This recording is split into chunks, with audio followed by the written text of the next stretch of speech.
और हाँ, मतलब मैं अब मिस करता हूँ इस चीज़ को। मैंने तब इतना नहीं सोचा था कि भाई मार्केट जाना, जो भी पसंद है ना, सब कुछ खाना शुरू कर देना, एक लिस्ट बना लेना कि भाई मैं ये भी खाना चाहता हूँ, जाने से पहले ये भी खाना चाहता हूँ।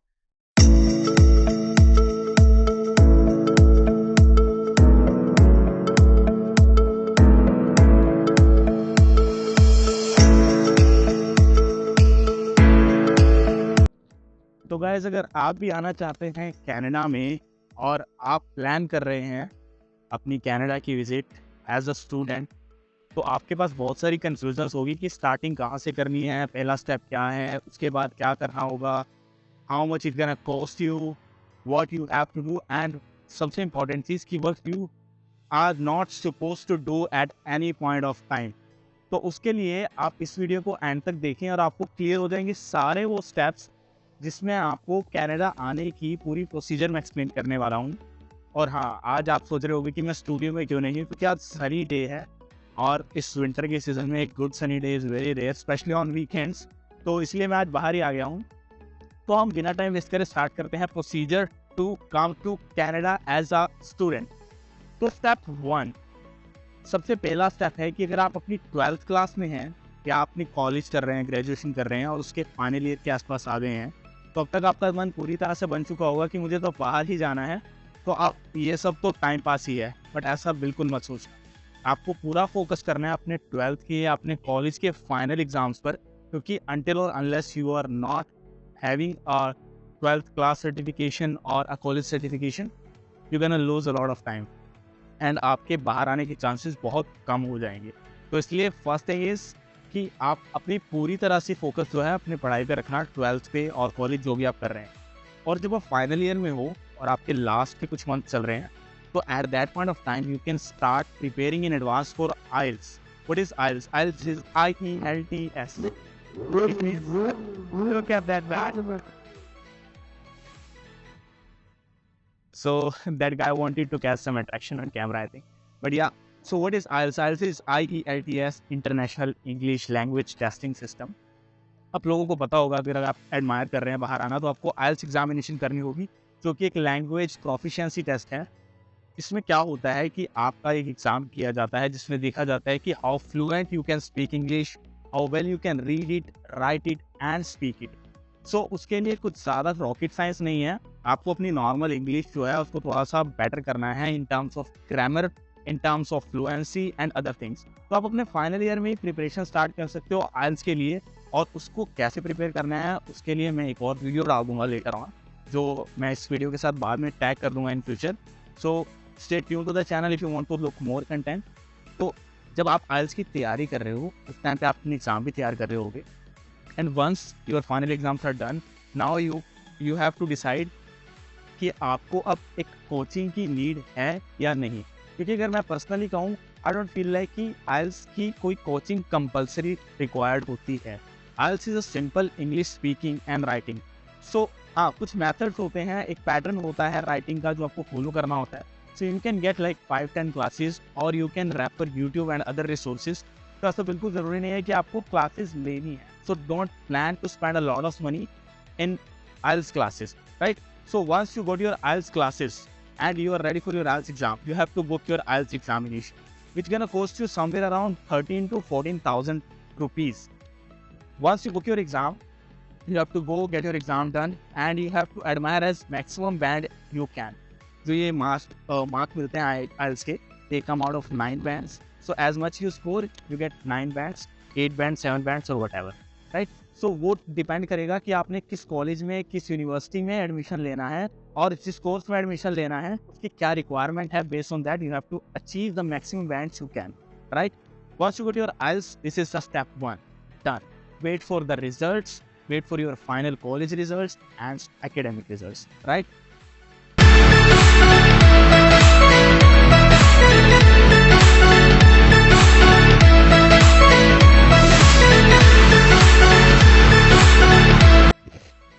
So, जैसे कि स्टेप 1 हो चुका है, अब बारी है स्टेप 2 की, यानी कि आपने अपना IELTS एग्जाम दे दिया है और आप वेट कर रहे हो उसके रिजल्ट। सो IELTS एग्जामिनेशन का result usually takes 13 days। So the day you have given your final all the exams like speaking, listening, writing and reading, then on day 13th you will get your result via a text message. So आपके पास आपका वो result आ जाएगा.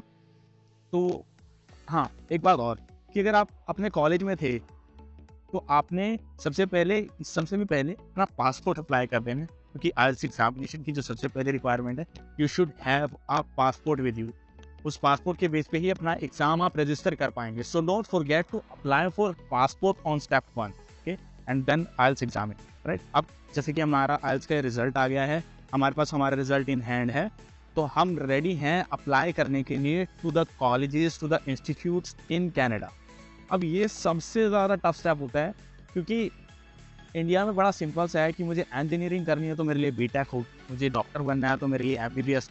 यहाँ पर थोड़ा सा tough है, क्योंकि यहाँ के जो कोर्सेज हैं वो इतने ज़्यादा वास्ट हैं और हर एक स्पेसिफिक चीज़ के लिए एक स्पेसिफिक कोर्स अवेलेबल है. जैसे अगर आपने प्लम्बिंग करनी है तो उसके लिए एक प्लम्बिंग का अलग कोर्स है, अगर आपने नर्सिंग करनी है तो सिर्फ पर्टिकुलरली नर्सिंग का ही एक कोर्स है, एंड उसमें भी देन फर्दर कैटेगरीज हैं कि up to what level you want to get a specification. So make sure you spend a lot of time finding out कि आपके लिए क्या सूटेबल कोर्स होने वाला है, right. Once you find a suitable course for you and you have prepared your mind that you gonna be in that course, now this is the time you have to find a good institute for you, right. So जो भी institutes है, आप अपनी canada.ca जो government की official website है वहाँ पर जाएं और वहाँ चेक करें कि उस इंस्टीट्यूट का एक DLI नंबर हो, यानी कि एक डेजिग्नेटेड लर्निंग इंस्टीट्यूट नंबर हो. क्योंकि यहाँ पर कनाडा में पिछले कुछ सालों में देखा गया है कि बहुत सारे फेक कॉलेजेस के अकाउंट खोले गए और उसके बेस पर स्टूडेंट्स को ऑफर लेटर प्रोवाइड करेंगे, जिनको बाद में बहुत ज़्यादा ट्रबल आए. कुछ स्टूडेंट्स को कनाडा से रिपोर्ट भी कर दिया गया because of the fake academic records, right. तो find a institute with a DLI number, right. अब आपके पास एक कॉलेज का नाम भी है जिसमें आप अप्लाई करना चाहते हैं, but I suggest not only one, look for multiple colleges, because sometimes when you put your application there are a lot of people in queue, जिसके कारण जब तक आपका ऑफर लेटर आए शायद सीट्स फुल ही हो चुकी हों, राइट. सो आपको बहुत सारे कॉलेजेस में एक टाइम पर लगभग 3 से 4 कॉलेजेस आप सिलेक्ट करें और उसमें टाइमली अपनी एप्लीकेशन सबमिट करें to get a offer letter. Once you submit your application, उसके लिए आपको क्या क्या डॉक्यूमेंट्स चाहिए हो. आपको चाहिए होगा आपका IELTS का रिजल्ट नंबर 1, आपके जो ID प्रूफ्स हैं, आपके कॉलेज और एकेडमिक रिकॉर्ड्स यानी 12th या आपने ग्रेजुएशन करी है वो, एंड उस सब के साथ आप अपने कॉलेज में एक एप्लीकेशन डालेंगे. अब इस स्टेप में एक बात का बहुत खास ध्यान रखना, मोस्ट ऑफ द टाइम क्या होता है, क्योंकि हमको ज़्यादा नॉलेज नहीं है तो we go and meet a agent in India, right, जो कि अप्लाई करता है हमारे बेसिस पर उन इंस्टीट्यूट्स, और वो आपसे मांगता है आपके डॉक्यूमेंट्स. आपको श्योर करना है कि आप अपना कोई भी original piece of document, hard copy of your document ना दें उस एजेंट को, क्योंकि आपको बिल्कुल भी रिक्वायर्ड नहीं है कि आप अपनी फिजिकल कॉपी को वहाँ भेजिए कनाडा में, राइट. आपको सिर्फ एक स्कैन PDF अटैच करनी होती है जो कि वाया ईमेल सेंड करी जाती है कॉलेज को, और जिसके रिप्लाई में आपको एक ऑफर लेटर दिया जाता है. तो अपने ओरिजिनल डॉक्यूमेंट्स अपने किसी पॉइंट ऑफ टाइम पे किसी को भी नहीं देने हैं, क्योंकि बाद में लेटर ऑन क्या होता है, वो आपके डॉक्यूमेंट्स अपने पास रखते हैं and then they ask for money. If you want your documents back you have to pay us like 10,000 rupees, 20,000 rupees. तो मेक श्योर इस तरह के फ्रॉड से आपने बिल्कुल बचना है, right. Now you have sent your application, तो आपको क्या करना है, इंतज़ार किस चीज़ का, उस कॉलेज से रिप्लाई आने का, आपके एक ऑफर लेटर के आने.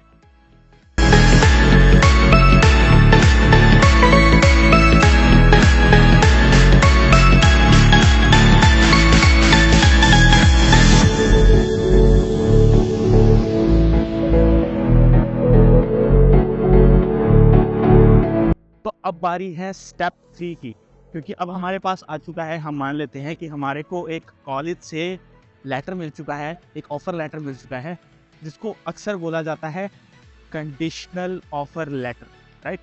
तो उस कंडीशनल ऑफर लेटर का नाम कंडीशनल ऑफर लेटर इसलिए रखा गया है कि उसमें कॉलेज कुछ कंडीशंस देता है और एक टाइम फ्रेम देता है जिसमें हमें उन कंडीशंस को फुलफिल करना है, ताकि हमारा जो एडमिशन है वो सेव किया जा सके, एक सीट रिजर्व करी जा सके.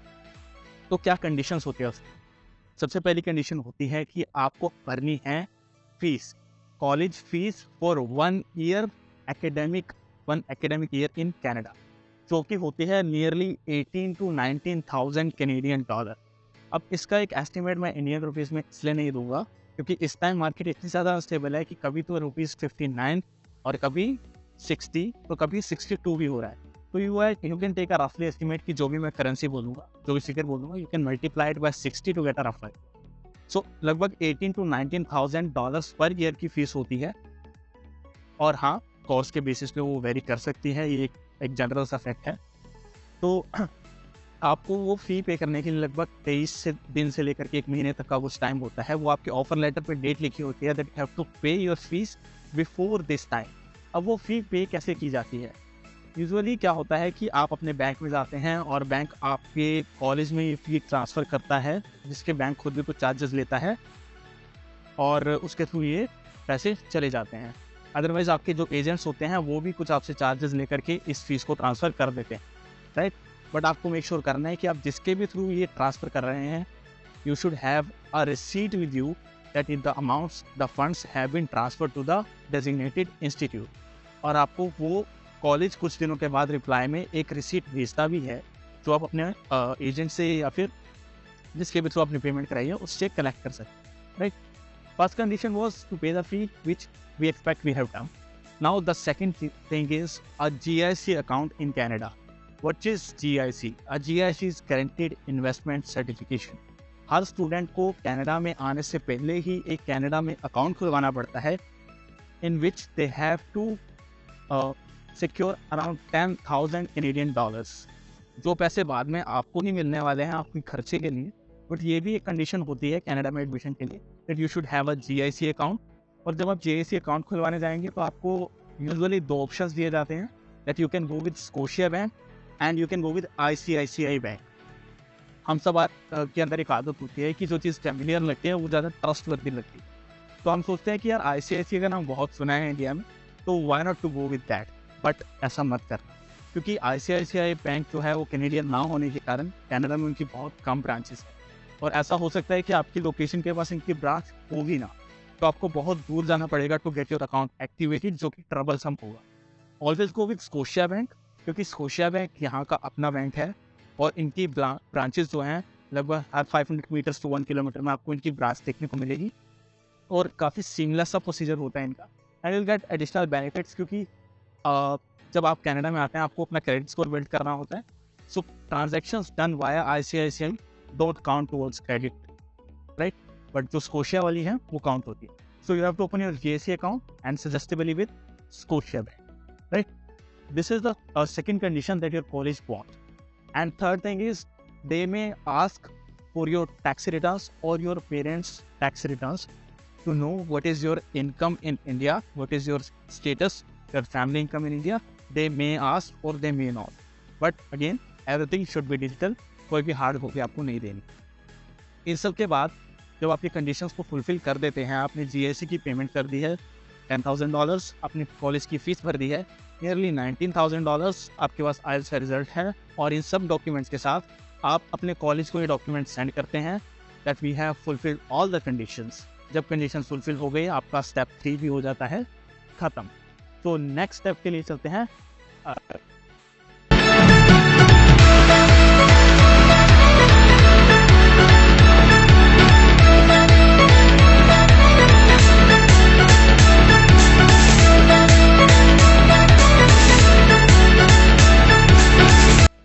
अभी तक हमारे 3 स्टेप पूरे हो चुके हैं और बारी है स्टेप 4 की, तो come to Canada. So what is step 4? Now step 4 is आपके पास IELTS रिजल्ट आ चुका है, आपके पास एक कंडीशनल लेटर आ चुका है, आप सारी कंडीशंस को फुलफिल कर सके हैं। Now step 4 is to launch your file to IRCC, जो कि कैनेडियन काउंसिल है। तो जब आप IRCC को अपनी फाइल लॉन्च करते हैं तो what you have to do is आपने अपने सारे डॉक्यूमेंट्स कलेक्ट करे, उनकी सॉफ्ट कॉपी को अपलोड किया, IRCC पे बनाया अकाउंट जिसको बोलते हैं GCE अकाउंट बनाने के बाद वो अकाउंट आपका एजेंट बना देगा। अगर आपको कुछ डाउट है उसके बारे में तो उसके ऊपर आपके सारे डॉक्यूमेंट्स अपलोड किए जाएंगे, एक एप्लीकेशन आपके नाम पर जनरेट की जाएगी और इन सब डॉक्यूमेंट के साथ एक पीस ऑफ डॉक्यूमेंट और अटैच किया जाएगा जो सबसे ज़्यादा ज़रूरी मैं मानता हूँ पूरी एडमिशन प्रोसेस में होता है, वो होता है SOP, यानी कि स्टेटमेंट ऑफ पर्पस। एक ऐसा लेटर जिसमें आप लिखते हैं कि आप क्यों अपनी कंट्री को छोड़ करके इस कंट्री में आ रहे हैं पढ़ाई करने के लिए, क्यों आपने इस कोर्स को चुना, और सबसे ज़रूरी उस लेटर के एंड में आपको ये जस्टिफाई करना है, ये प्रूफ करना है, कन्विंस करना है गवर्नमेंट को। Once you get your studies done, you will be going back to your home country. मैं जानता हूँ आप ये सोच रहे होंगे कि भाई इतना पैसा लाखों रुपए लगा करके हम वापस ही आना है तो क्यों लगा रहे हैं, बट ये बात हम डायरेक्टली उनको कह नहीं सकते, क्योंकि अगर आप दरख्वास्त कर रहे हो किसी को और साथ ही ये कह रहे हो कि हम आकर आपके वहीं बसने वाले हैं, तो वो कभी भी इसको प्रूव नहीं करेंगे। तो इसलिए आपको उनको कन्विंस करना होगा कि सरकार हम आ रहे हैं, हम पढ़ रहे हैं, हम पढ़ाई करेंगे और वापस आ जाएंगे अपनी कंट्री में, और आकर के इस कोर्स के बेस पे जो हमने नॉलेज गेन की है उससे हम यहाँ पर ही कुछ करके दिखाएं, राइट। तो एक लेटर लिखनी है, SOP लिखनी है। उसके लिए अगर आपको गाइडेंस चाहिए है तो मेक श्योर कि आप कमेंट्स में मैसेज करें, so that I can find you some resources and I can make a separate video on how to write a perfect SOP, because yes, जब मेरा टाइम था मैंने भी अपनी SOP को रिव्यू करा था। हाँ, अगर आपका एजेंट कह रहा है कि आप डोंट वरी, आप बस पैसे दे दीजिए और SOP हम सबमिट कर देंगे, ट्रस्ट मी, SOP को खुद से रीड ज़रूर करना before they launch your file. And now once your SOP is ready, everything is ready, you have to pay a fees to IRCC, जो कि होगी लगभग 14 से 15 हज़ार रुपये। उस फीस के साथ आप अपनी फाइल को लॉन्च कर देते हैं, रिक्वेस्ट सबमिट कर देते हैं। Now depending on the wait time, जो कि करंटली लगभग 3 से 4 महीने चल रहा है, आपको अपडेट्स आने स्टार्ट हो जाएंगे IRCC की तरफ से। अगर आपके पास आपकी GCK का एक्सेस है तो यू विल गेट नोटिफिकेशंस, अगर आपकी एजेंट के पास है तो the agent will get the notifications, और वो आपको बताता रहेगा कि अब आपको नेक्स्ट स्टेप क्या करना हो। तो नेक्स्ट स्टेप क्या होंगे, जब IRCC को रिक्वेस्ट आती है तो वो आपसे मांगने स्टार्ट करते हैं कुछ चीज़ें। सबसे पहले आपका एक मेडिकल किया जाता है। अब मेडिकल आप सोचते होंगे कि यार हम किसी भी अपने फैमिली डॉक्टर पे जाएंगे, उससे एक मेडिकल बनवाएंगे और काम हो जाएगा। IRCC के लिए जब आप एक मेडिकल कराते हैं तो उसके लिए आपको उनके खुद के पैनल्ड फिजिशियंस जो हैं, सिर्फ उन्हीं के पास जाना होगा, जिसकी पूरी लिस्ट आपकी IRCC की साइट पर, जो कि है canada.ca, वहाँ पर दी हुई है। वहाँ जाएं, आप एक लिस्ट ऑफ डॉक्टर्स, हॉस्पिटल्स देखें जो अप्रूव्ड हैं, और उसके बाद आपको एक बुकिंग करानी होगी अपने मेडिकल के लिए, जिसकी खुद की एक फ़ीस लगेगी जो लगभग 5 से 6 हज़ार रुपये होती है। अलग अलग हॉस्पिटल्स में थोड़ा बहुत डिफरेंस होता है 1,500 रुपये का, बट यस लगभग इतनी फीस लगेगी। और वो जब आप बुकिंग कराओगे आपको नियरेस्ट जो भी आपकी डेट मिलेगी, बेस्ड ऑन दैट अपना मेडिकल कराइए। मेडिकल का कोई भी रिपोर्ट आपको शेयर नहीं किया जाएगा, तो कभी भी हॉस्पिटल से लड़ना मत कि अरे मेरा मेडिकल हुआ है, मुझे तो बता दो क्या कमी है, क्या क्या ठीक है। नहीं, वो सारा रिकॉर्ड आपके IRCC को डायरेक्टली मेल किया जाता है, तो you will not be disclose anything about that. So IRCC का मेडिकल हो गया।